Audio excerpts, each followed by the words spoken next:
नमस्कार पूर्व और पश्चिम के दर्शकों, आज वैभव वशिष्ठ ने उन्हें डिस्कशन के लिए बुलाया है। मेरा भी आप लोगों से बात करने का मन कर रहा था, तो कह रहे थे कि राहुल की समझ और मोदी की शक्ति का कोई एग्जाम की झलक मिलेगी मध्य प्रदेश में। किस तरह से मध्य प्रदेश का जो मतदाता है वो कहाँ कैसे जाएगा और किसको जिताएगा, किसको हराएगा। तो कर लेते हैं मध्य प्रदेश की थोड़ी सी बात। डॉक्टर साहब, मध्य प्रदेश, छत्तीसगढ़ और राजस्थान, ये तीन बहुत वाइटल विधानसभा चुनाव है जो एक तरह से हम कह सकते हैं कि लोकसभा का सेमीफाइनल है। यहाँ पे हमें परखने को मिलेगी मोदी जी की शक्ति और राहुल गांधी इनकी बुद्धिमत्ता। आपका क्या कहना है इस पे? इन दोनों के बीच में कोई कॉन्टेस्ट हमें दिख रहा है या फिर ये मुकाबला सिर्फ एक तरफा ही है? जहाँ तक सेमीफाइनल की बात है तो हमारा जो फेडरल स्ट्रक्चर है वो ये बात तो नहीं कहता कि ये कोई सेमीफाइनल है लोकसभा का। हाँ, ये इन दोनों पार्टियों का मध्य प्रदेश में क्या जनाधार है उसकी जरूर कसौटी है। अब जैसे आपने कहा कि यहाँ मोदी की पावर काम करेगी या राहुल की इंटेलिजेंसी काम करेगी, ये बड़ा प्रश्न है आपका। जी डॉक्टर साहब, तो इस पे चर्चा कर लेते हैं कि मोदी की पावर या राहुल की इंटेलिजेंसी क्या काम करेगी मध्य प्रदेश में और किसकी सरकार लेके आएगी। तो पहले मध्य प्रदेश को समझते हैं। मध्य प्रदेश देश का दिल है, बीच में बसा हुआ, जी मध्य में है वो हमारे देश का एक ऐसा स्थल है जो हमें कटोरा भर भर के दाल देता है, तिलहन देता है, सोयाबीन, दलहन देता है और खनिज देता है। हाँ जी। लेकिन उसके बाद भी क्या मध्य प्रदेश की जीडीपी देश में नंबर 1 पर है? नहीं है। इतना बड़ा प्रदेश, इतना बड़ा खनिज, इतनी बड़ी फसल उत्पन्न करने की क्षमता और उसके बाद प्रदेश का जो इंडेक्स है वहाँ के सामान्य लोगों का अपनी जेब में धन रखने का, उसमें क्या मध्य प्रदेश पंजाब से आगे आता है? क्या हरियाणा से आगे आता है? क्या दिल्ली से आगे आता है? नहीं। यही बात निश्चित करेगी कि मध्य प्रदेश को किसकी जरूरत है। तो डॉक्टर साहब, मैं यहाँ पे आपको रोकना चाहूँगा।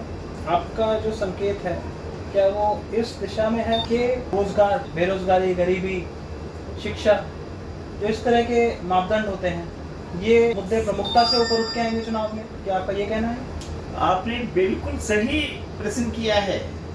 विधानसभा का चुनाव है, देश की रक्षा के लिए तो पार्लियामेंट बैठी है। ये महंगाई, बेरोजगारी, आपसी भाईचारा, प्रदेश की जनता की रोजमर्रा की आवश्यकता, जी, उनका चुनाव है।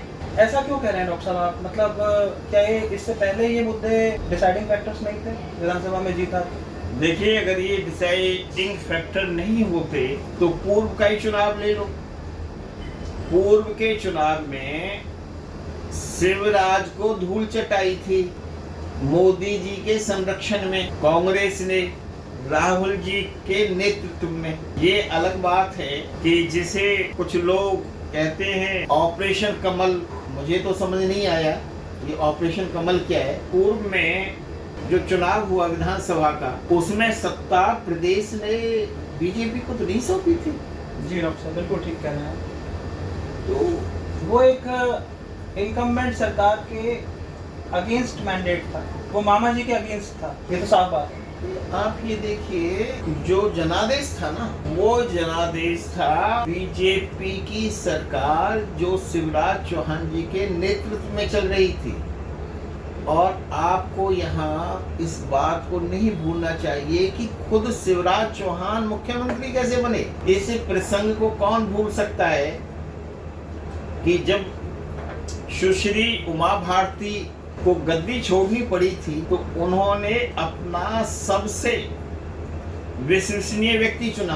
ये जो बड़ी पार्टी थी ये लिख दी गई थी, इस पर हम फिर किसी दिन बात करेंगे जब मैं आपको आडवाणी और उमा भारती जी की आपसी कहा सुनी का मीटिंग में ही किस्सा सुनाऊंगा, जब वो मीटिंग में उठ के चल रही थी। हाँ, तो आज बात कर लेते हैं कि पिछली बार कांग्रेस जीती थी मध्य प्रदेश में और कांग्रेस के पास सत्ता नहीं रही, तो क्या इस बार राहुल का नेतृत्व जीतेगा मध्य प्रदेश का विधान चुनाव या अमित शाह की रणनीति जीतेगी? आपका सही प्रश्न ये है जी।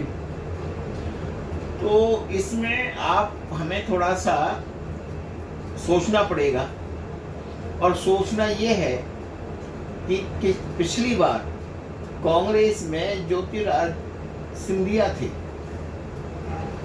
जिन्होंने राहुल गांधी की लीडरशिप में कांग्रेस का चुनाव लड़ा था, और अब कुछ दिन बाद वही ज्योतिरादित्य सिंधिया जिनको कांग्रेस ने छोटी सी उम्र में क्या नहीं दिया, वो पार्लियामेंट में बड़े बड़े हाथ करके और राहुल गांधी जी के सहयोगियों को ये कहते हैं कि मेरा मुंह ना खुलवाओ। क्या मुंह खोलना चाहते थे? वो बताना चाहते थे कि आप लोगों ने मेरे पिता को सेंट्रल मिनिस्टर बनाया। वो क्या बताना चाहते थे कि मुझे छोटी सी उम्र में एमपी बना दिया, मिनिस्टर बना दिया? वो ये बताना चाह रहे थे कि मामा शिवराज पर जो ये व्यापम घोटाले का आरोप लगता है, इस पर सेंट्रल गवर्नमेंट ने कार्रवाई क्यों नहीं की? वैभव वशिष्ठ जी, ये इस प्रदेश में 5-6 ग्रुप बने हुए हैं। ये आप कौन सी पार्टी की बात कर रहे हैं? मैं दोनों ही पार्टियों की बात कर रहा हूँ जी। तो पहले मैं बात करूंगा सत्ता पक्ष की। आप ये देखिए कि मामा शिवराज तो मुख्यमंत्री बन चुके, लेकिन माधवराज सिंधिया को क्या मिला? अपनी पार्टी के साथ इस तरह का बर्ताव करके उन्हें क्या मिला? ये ज्योतिरादित्य सिंधिया की बात कर रहे हैं? हाँ, मैं माधवराज सिंधिया का नाम ले रहे थे आप, उनके पिताजी को।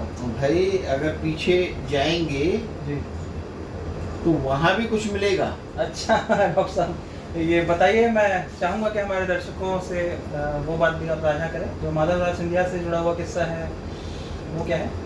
देखो, माधवराज सिंधिया अपने आप को राजा समझते रहे आखिर तक, और उन्हें कांग्रेस में ऐसा सम्मान भी मिलता रहा।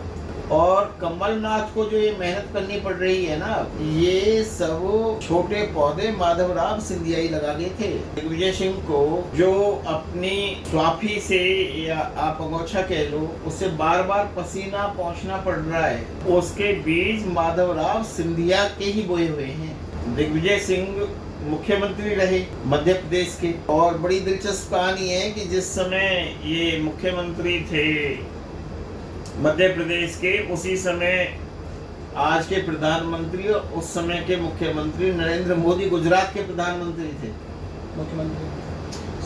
गुजरात के मुख्यमंत्री थे। गुजरात के प्रधानमंत्री ही थे वो। नहीं, ये तो हमारे देश का वो मुख्यमंत्री ही थे। अब इन पुरानी बातों में तो कुछ ज्यादा नहीं निकलेगा। पुल के नीचे से बहुत पानी बह गया। जो बच्चा 5 साल का था वो आज 25 साल का हो गया, यानी वो वोटर है। और जब से लोगों को ये समझ आया है, अगर आप विधानसभा चुनाव की बात करें कि राज्य सरकार अलग है और केंद्र सरकार अलग है, तो स्वाभाविक रूप से वहाँ पर जो स्थानीय मुद्दे हैं वही हावी हो जाते हैं। और स्थानीय मुद्दों में मुझे आप ये बताइए कि जब भी कोई भाषण होता है बीजेपी की तरफ से, हमने इतने शौचालय बनवाए, हमने इतना गरीब लोगों को गैस सिलेंडर दिए, हमने इतने लोगों को हेल्थ कार्ड दिए, हमने इतने गरीब लोगों को घर बनवाए। अब इनका जो श्रेय है वो केंद्र सरकार का या राज्य सरकार का है? मामा की उपाधि धारण किए हुए श्री शिवराज चौहान अपनी उपलब्धि क्या बताते हैं कि मध्य प्रदेश का गरीब हरियाणा, पंजाब, महाराष्ट्र, दिल्ली के साहूकारों के यहाँ काम करने के लिए विवश है। मध्य प्रदेश का निर्धन व्यक्ति दूसरे प्रदेशों के बड़े हॉस्पिटलों में इलाज कराने के लिए विवश है। इतने बड़े खनिज स्रोतों का प्रदेश होने के बाद भी और वहाँ का जो युवा है वो दूसरे प्रदेशों की फैक्ट्रियों में कामगार, वर्कर, हेल्पर की नौकरी करने के लिए विवश है। शिवराज सिंह चौहान की जो उपलब्धियां हैं वो उन उपलब्धियों को कब बताएंगे, विधानसभा चुनाव तो आ गया। तो मैं ये समझता हूँ कि जिस तरह से राहुल गांधी एक्टिव हो रहे हैं और इनका एक्टिविज्म बना रहे तो कांग्रेस तो हारी ही नहीं थी मध्य प्रदेश में। अब जो हारी ही नहीं थी उसके हारने के बारे में क्यों बात करें। बीजेपी विधानसभा चुनाव पिछला जीती ही नहीं थी, अब जो जीती नहीं थी वो तो सत्ता में है और जो हारी नहीं थी वो सत्ता से बाहर है। इसका अर्थ देखिए कि मामला बुद्धि का या मामला शक्ति का। यहाँ पे तो शक्ति बुद्धि पे हावी होती हुई दिख रही है डॉक्टर साहब। अब इस बात को जब आप समझ रहे हो तो मध्य प्रदेश की जो जनता है वो हमसे ज्यादा समझदार है। वो इस बात को समझती है कि हमने वोट किसी को दिया और हम पे राज कोई कर रहा है। आप एमएलए को तो अपनी तरफ कर सकते हो, आप उन कानूनी प्रक्रियाओं को पूरी कर सकते हो जिन्हें लेके तो स्वर्गीय एक्स पीएम श्री राजीव गांधी लेके आए थे। आप उन प्रक्रियाओं को पूरी कर सकते हो, उनमें से निकल सकते हो, लेकिन आप उस वोटर को कैसे समझाओगे कि जिसने वोट तो दिया था कांग्रेस पार्टी को कि भाई अब बहुत समय हो गया मामा को भात भरते भरते, अब इनको रेस्ट दे दें और इनको मौका दे दें। वो इच्छा तो जनता की पूरी ही नहीं हुई।